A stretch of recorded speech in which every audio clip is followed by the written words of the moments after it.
11월 2일 월요일입니다. 레위기 25장 안식년과 희년이라는 주제로 말씀을 나누겠습니다. 먼저 기도로 시작하신 후 성경을 1-3 읽기 바랍니다. 꾸준한 영성 훈련은 당신의 인생을 변화시킵니다. 말씀 잘 묵상하셨습니까? 첫 번째, 안식년 4절입니다. 일곱째 해에는 그 땅이 쉬어 안식하게 할지니 여호와께 대한 안식이라. 너는 그 밭에 파종하거나 포도원을 가꾸지 말며. 출애굽기 23장에서 안식년에 대해 첫 번째로 말씀하시고 레위기 25장에서는 안식년에 대해 좀 더 구체적으로 말씀하고 있습니다. 안식년은 6년 동안 일하고 7년째 되는 해를 경작하지 않으므로 땅을 쉬게 하는 목적이 있었습니다.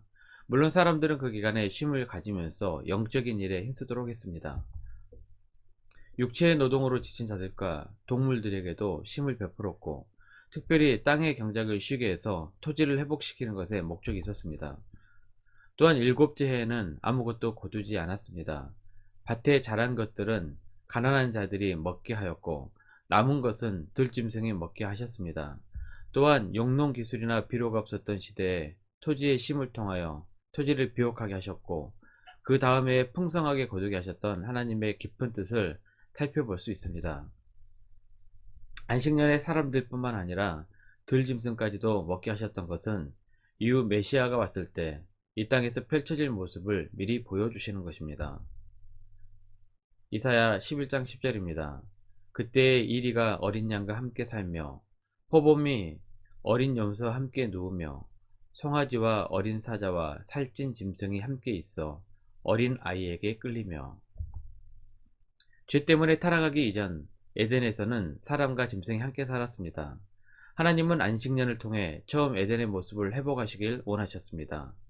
결국 그것은 예수님의 재림을 통해서 이루어질 것입니다.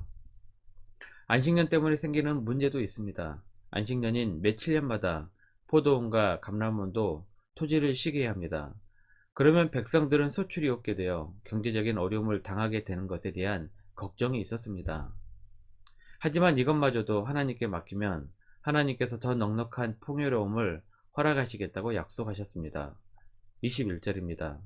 내가 명령하여 여섯째 해에 내 복을 너희에게 주어 그 소출이 3년 동안에 쓰기에 족하게 하리라.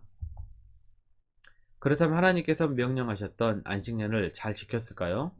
이스라엘은 사사시대와 왕국시대를 거치는 동안 경제적인 문제로 이 규정을 제대로 지키지 않았습니다. 후에 70년간 바벨론 포로로 잡혀가 있는 동안 아무도 경작을 하지 않아 땅이 그제서야 안식을 얻게 되었습니다. 역대하 36장 21절입니다. 이에 토지가 황폐하여 땅이 안식년을 누림같이 안식하여 70년을 지냈으니 여호와께서 예레미야의 입으로 하신 말씀이 이루어졌더라. 경제적인 이유로 안식년을 어겼던 이스라엘에게 하나님께서 포로 생활로 회복의 시간 70년을 갖게 하셨던 것입니다. 안식년 법을 어겼던 것에 대한 하나님의 벌이라고 볼 수 있습니다. 농경 사회에서 있었던 안식년은 복잡한 현대 사회에서는 적용하기 힘든 부분이 있습니다.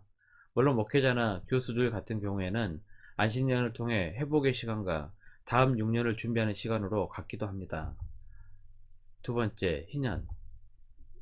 안식일, 안식년, 그리고 희년은 이스라엘 민족들에게 매우 중요한 제도입니다. 모두 다 쉼과 관련이 되어 있습니다. 안식일은 사람이 쉬어야 하는 날이고, 안식년과 희년은 땅이 쉬어야 하는 해이며, 특히 희년은 모든 것이 다시 원점으로 돌아가는 해입니다. 안식일은 7일째 되는 날이고, 안식년은 7년째 되는 해이며, 그리고 희년은 7년이 7번 지난 49년째 혹은 50년째 되는 해입니다. 49년째인지 50년째인지는 첫 해를 세는 방식에 따라 학자들 간의 의견이 분분합니다. 여기서는 성경의 문자 그대로 50년째 되는 해로 받아들이겠습니다. 10절입니다. 너희는 50년째 해를 거룩하게 하여 그 땅에 있는 모든 주민을 위하여 자유를 공포하라. 이 해는 너희에게 희년이니 너희는 각각 자기의 소유주로 돌아가며 각각 자기의 가족에게로 돌아갈지며. 그렇다면 49년째는 안식년이며 50년째는 희년이기 때문에 토지는 2년간 연거푸 쉬게 됩니다. 희년의 시작은 50년째 되는 해, 속죄일인 7월 10일에 나팔을 불면서 시작됩니다. 9절입니다. 일곱째 달 열흘날은 속죄일이니 너는 뿔나팔 소리를 내되 전국에서 뿔나팔을 크게 불지며. 속죄일에 먼저 모든 백성은 속죄를 받고 나서 비로소 모든 빚과 속박으로부터 자유를 얻게 됩니다. 다른 사람에게 팔렸던 토지도 본래 소유자에게 돌아갑니다. 23절입니다. 토지를 영구히 팔지 말 것은 토지는 다 내 것임이니라. 너희는 고류민이요 동거하는 자로서 나와 함께 있느니라. 이스라엘의 토지는 하나님의 것이라고 명백히 규정합니다. 이 당시 이스라엘의 토지 제도는 매우 특이합니다. 가나안 땅을 12지파에게 분배하고 모든 사람들은 자신의 땅을 받게 됩니다. 경제적인 문제 때문에 토지를 매매할 수 있었습니다. 하지만 희년에는 온 소유자에게 다시 돌려줘야 합니다. 그래서 토지 가격은 희년까지 몇 년이 남았는지와 그 토지에서 얼마만큼의 소출이 나오는지를 곱해서 결정이 됩니다. 16절입니다.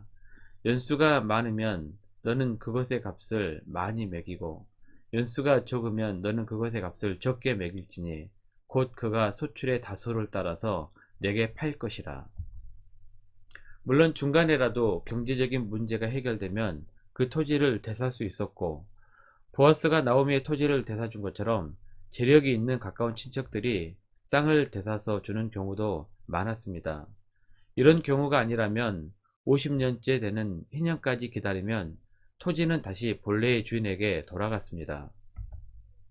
가난하게 되어 종으로 팔린 사람들도 이스라엘 민족인 경우에는 7년째 해방이 되었습니다. 주인이 좋아서 해방의 자유를 포기하고 영원한 종이 되기로 하거나 다른 민족의 종의 경우에도 희년이 되면 모두 자유의 몸이 되었습니다.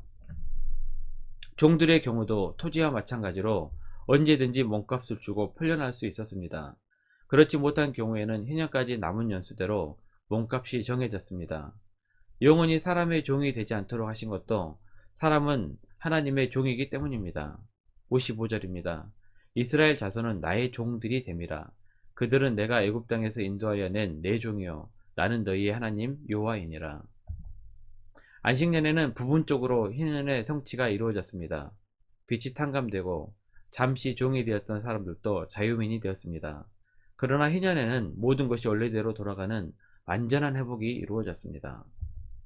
말씀 요약합니다. 안식년과 희년을 통해 하나님께서는 사람과 토지는 모두 하나님의 것임을 선포하셨습니다. 우리는 하나님의 것입니다. 우리 자신이 우리 것인 양 함부로 하지 마십시오. 우리는 하나님의 소유된 백성이요 왕같은 제사장입니다. 1년 성경 일독 주간 계획입니다. 오늘 월요일 요한복음 7장에서 9장 말씀 천천히 묵상하십시오. 11월 중보기도 제목입니다. 1번부터 5번까지 천천히 하나님과 충분한 교제 시간을 가지시길 바랍니다. 가정에서 기도하시기 힘드신 분들은 교회에 나오셔서 주중 기도의 시간을 이용하십시오.